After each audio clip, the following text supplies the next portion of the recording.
this feeling, baby, we're invincible.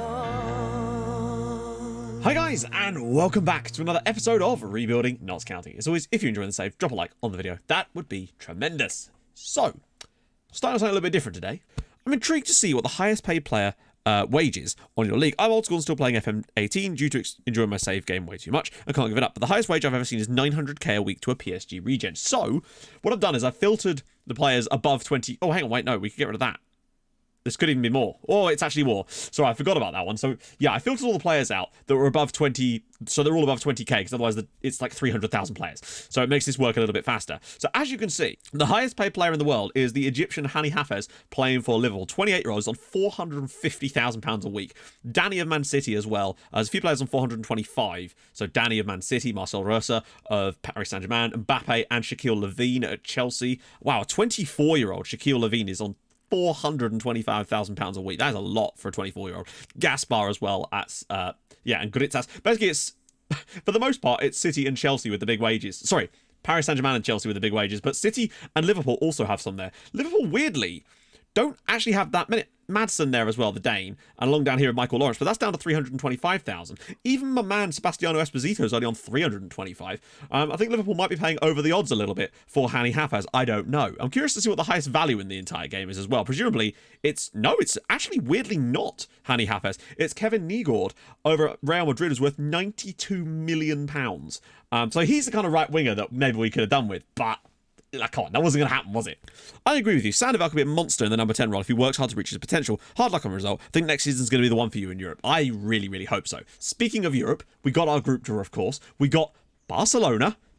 We were pot one, remember? Barcelona, Lyon, fair enough, and also Ferencváros. So that's very, very interesting. A Hungarian team actually made it into the group stages. And not only that, we're playing them in today's episode. So that's going to be a fun one. Hopefully we can absolutely batter them. I've been to Andorra, not much of it, never saw any sports facilities not associated to skiing. Most of the place is rocky. Fair play on them producing a world-rated footballer. I assume he must have Spanish or French lineage. Let's have a look. So he's now at Manchester City, amazingly. This guy's at Manchester City. Fabio Bernardo has got 3 goals in 64 games for Andorra. He's only 26. He's on £160,000 a week, and it is by far the greatest Andorran footballer of all time. And it's annoying because I nearly signed this guy, but I thought, he's not quite good enough. Turns out he was very much. Then again, right? Is he really, though? Like, he's good, don't get me wrong, but like for that role, I don't think he's good for what we wanted him to do. But let's just take a quick gander at him here. Look at some of these transfer fees. Like, yeah, he started off at FC Andorra. This guy came through at an Andorran team. That's insane. It's not just the fact that he's Andorran, it's the fact that he actually came through at an Andorran club. Playing obviously in Spain, but nevertheless, still, FC Andorra. Moved to Sevilla for free. They sold him to Inter for 65 million. Plays for Inter for 2 seasons before moving to Manchester City for 84 million pounds. Imagine that. And just to clarify, no Spanish or French lineage. He was born in Andorra, and that's it. That is insane. That's such a rarity in this game. It's incredible. So let's get into some off-camera games. It's been a bit weird, but I've made a change to the tactic, and I think it might be the key. So after the Spurs game, we went up to Manchester United, had a very, very even game, I'd say, against them. Literally, it was dead even in virtually every single respect. In fact, we permitted less fouls, though, which was kind of weird. Troy Parrott gave them the lead on the 34th minute. Good little header from him getting into the near post. But then Jose Lelsonguera getting through and making it 1-1. Well, we were able to kind of hang on for the rest of the game. Unger did play a bit, but he wasn't really up to it with his sprained wrist. So we moved him on at half-time, tried to change things up a little bit, but also got an injury early on to Acevedo in this game, which didn't really help us. We were a bit all over the shop. But a 1-1 draw against United away, I'll take that. What disappointed me more, though, was going up to Goodison Park and losing 1-0 to Everton. Cristiano Ronaldo's Everton. Danielson Avora started looking very Esposito-esque, where he could get the ball, and no matter what position my defenders were in, he would either just go past them by going through their body, or they would just move out of his way. Very annoying when that happens, and the goal was a result of that. But we didn't really play well enough ourselves. Jean Carlos and Dubois were okay, but other than that, it just was not a strong performance from us, and I was concerned, because that was a win, and then a draw, and then a defeat. Ugh. Thankfully, though, we got back to winning ways and played a lot better at home against Leeds United. This was a good, a tough result for us to get, particularly as we fell behind very early on, as Arriaga, this was super annoying. You can see that Uranus he got 6.7 in the end because he got a key pass, but he went down to 6.2 because he made a mistake leading to goal. But it was kind of unfair, really. The ball is tackled through to him, and he's facing his own goal. He is in front of the Leeds player, and then the Leeds player phases through his body and wins the ball. It's so annoying. But nevertheless, we went on from that. Jean Carlos then put us in front by flipping the game with 2 goals in 6 minutes to give us a 2-1 victory. 2-1 lead before Jose Alcangara was slipped through. I can't remember who by. I think it was Joran Beckart again, making it 3-1. Beckart now has 3 assists on the season. He got none, I don't think, in all competitions last year, and he's already on to 3 for the year. The guy is having a breakout season, the one that really, I think, is going to make him that next level player.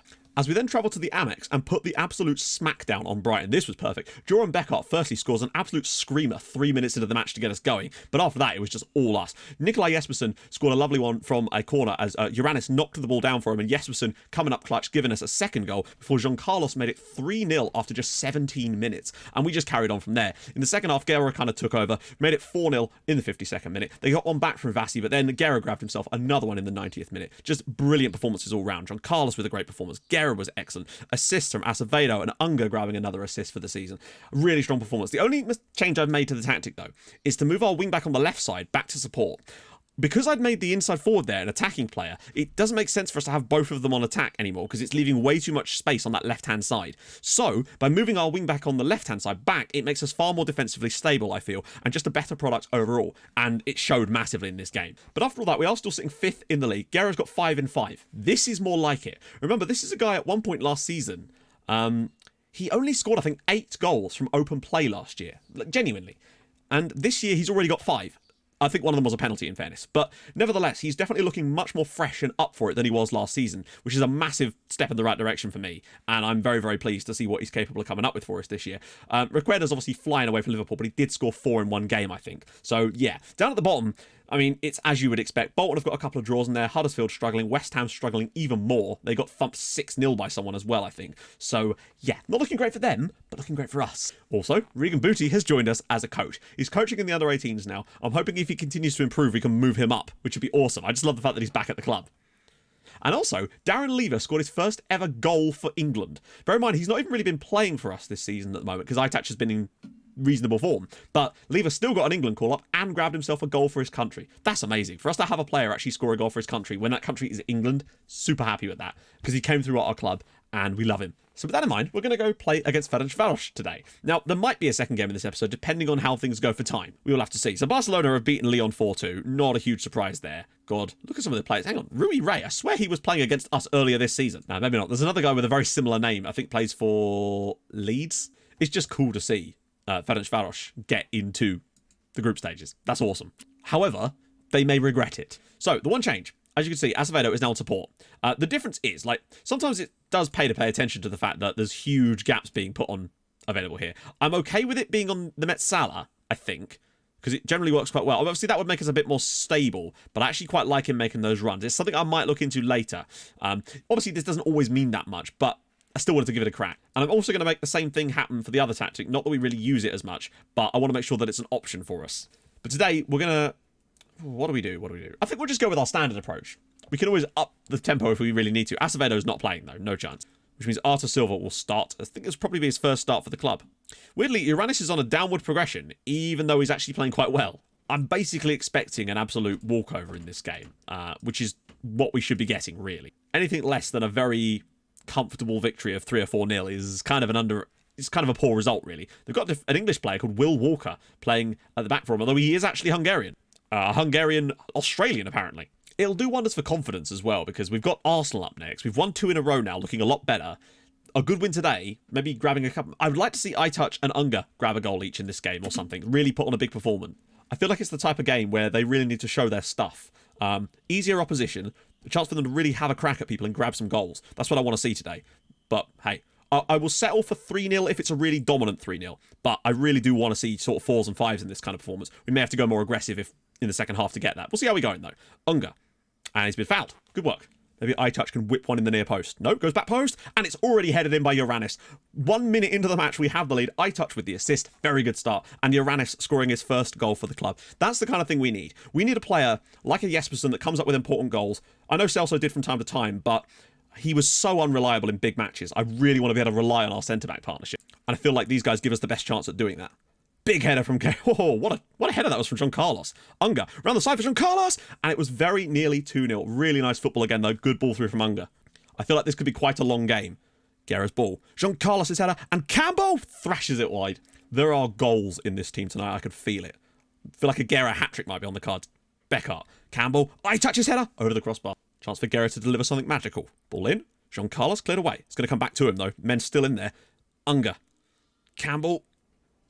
Blocked again. Somebody just cross it. There it is. I touch on the rebound again, and it's 2-0. James Unger will maybe get the assist credit for that. I don't know. But the point is, iTouch has got an assist and a goal in the first 17 minutes. Unger looks like he's got himself an assist as well. We are looking very, very good. That's what I like to see. Took a couple of attempts to get that one right, but it's a really nice piece of play from Unger. Just to dink this. Well, actually, not even a dink. There's so much power on that. Terrible goalkeeping from Kovacs, and it's 2-0. I feel like we should be strong enough to beat both Lyon and Ferencváros home and away. But it's the Barca games that really matter the most. But we can't afford to get complacent in the other games. We need to be strong, get some goals, keep the confidence flying in these matches. I touch. Jean-Carlos. I touch again. Saved again. I'm not sure they could even handle us if we went even more aggressive than we currently are. Or it might give them space, because Silva's been done a couple of times by their right-sided player. This is certainly going to be a contender for the most one-sided first half we've ever had in this save in a competitive match anyway. I touch. Goes past one. There's room for more. Going all the way through. And he just got a little bit selfish. Guerra and Jean-Carlos have actually not had the best performances so far. Guerra's whipped one again, and Jean-Carlos has put it in. Well, there we go. It's now 3-0 before half-time. Guerra delivers the ball. Jean-Carlos scores his 4th goal of the season already. Just as I was saying that neither of them have been particularly good tonight, one assists and the other scores. That's what we need to see. I don't know why Jean-Carlos is in that position, though. That's a bit more like it. 3-0 up at half-time, 28 shots, 13 of which have been on target. That's better. Let's go and hammer them in the second half. I'm moving to the more aggressive press to see if we can just shake them off the ball a lot more. Try to win some balls higher up the pitch and get Garrett involved a little bit more. Patience is nice. I feel like there's something on the end of this, potentially. Campbell. Men in the box. Back for Unger. I touch again, and it's hit the crossbar this time. Nice work. I touch to deliver another one. And it's all the way through, and that's going to be a penalty to us now. Oh, Will Walker. Danger, Will Walker. Guerra to step up and score another penalty for the season, hopefully. Slips it home. It's 4-0 to Notts County. Guerra scores his 6th goal of the season. That's what I like to see. I know it's another pen, but he's just buffing the numbers. Let's go and crack out a few more goals today and really put the fight in them. It's just nice to get some confidence back, really. Like, we're playing well lately, scoring a lot of goals, which is great. But if the players are scoring goals, it's never a bad thing. We've had some dodgy results against poorer sides in our Champions League group where we've had to sort of scrape through. Like, remember the goal that Kostel Trofin got us against Zenit? Those kind of games where we just don't look quite on our day. Whereas today, we're just in total control. That's really poor, though, from Suarez. If we end up conceding from this, what a save. I mean, he's pulled out the massive save there, but what are you doing, buddy? Maybe some subs soon just to prevent injuries? Unger. He could probably take his men on and get the shot away here. Campbell's maybe a bit too wide to be shooting, but he might be able to whip it across for Unger. Good save again. I touch. Oh, space for Guerra. Could probably go through a few players here and get the shot away, maybe. Finds Unger. Cleared. Beckett. And it's... Oh, unlucky. Gonna make a triple sub now. Just to get some fresh young players onto the team. Oh. Get Rincon on for a little bit. Get Sandoval on for some more match time. That's a lovely ball. No, that's a Vedo. Sorry, Silva. Can he find the cross? Finds iTouch instead. Ball across. And Unger. Beckett. Sandoval. Not quite. Still got it nearly. Oh, and Unger's got it back again. Well, it's not... 4-0 I'll happily take. Like, I think we could have maybe created more in the second half. I don't know. Maybe switching up tactic probably wasn't the best idea. I think we were coping quite nicely as it was, but it's always good to try these things out. Rincon. That will surely do it. Notts County 4, Ferencváros 0. We definitely didn't have as many shots in the second half as we did in the first, and they actually had more, so I don't think it was perhaps as defensively stable either. That much we already knew, but I don't think it really created the opportunities we wanted. But what I did want from the match was good performances from iTouch and Unger, both of whom did very, very well. 2 contributions from iTouch and that nice assist from Unger as well. Uranus with a nice goal in there too. Jean-Carlos did well. It's just a good performance overall. We're scoring a lot of goals. We've got 3 against Leeds, 5 against Brighton, 4 against Ferencváros. That's good. Hopefully that will help us going into the Arsenal match, you'd like to think. Because so far, Unger has provided 2 goals, 2 assists. It's not magic numbers just yet, but I think there's definitely a lot to come from this guy. And once he starts to gel with Campbell and we get those nice links building up, that's definitely going to help us as well. Was he left out of the last England squad, but Darren Lever actually got in? You know, Darren Lever actually has more England caps than him. Just that's crazy. Because I just don't think he's better. He's a decent player, don't get me wrong, but how has he got 10 caps and a goal? Whereas, okay, sure. I mean, I like him a lot, but I feel like a nice big chunk off camera would be quite a fun one again. So we've got a lot more difficult games still coming up with both Arsenal and obviously Spurs in the Cup. We'll rotate for that. But then we do have Huddersfield and Palace in there too. So we're going to come back for Barcelona because that's a massive, massive game in the next episode. So difficult ones off camera, but I'm liking the way we're moving towards a more rounded system that seems to do better overall. And that's kind of what we need to do. Lyon, winning away at Lyon is going to be huge. If we can win there, I think that's basically one of the more difficult ones against the sort of weaker teams in this group done. I want to get 12 points from Lyon and Ferencváros, and then just hope that we can do it best against Barcelona and win this group. We've done all right against them in the past, so I think it's definitely doable. Anyway, if you've enjoyed this episode, and I hope you have, drop a like on the video. That'd be tremendous. If you're new to the channel, subscribe. That'd be awesome as well. And I'll see you guys very soon. Thank you so much for watching. Hold your gun, Capybara. Also, I stream on Twitch. You know that. I'll see you guys soon. Thanks so much for watching. Bye-bye.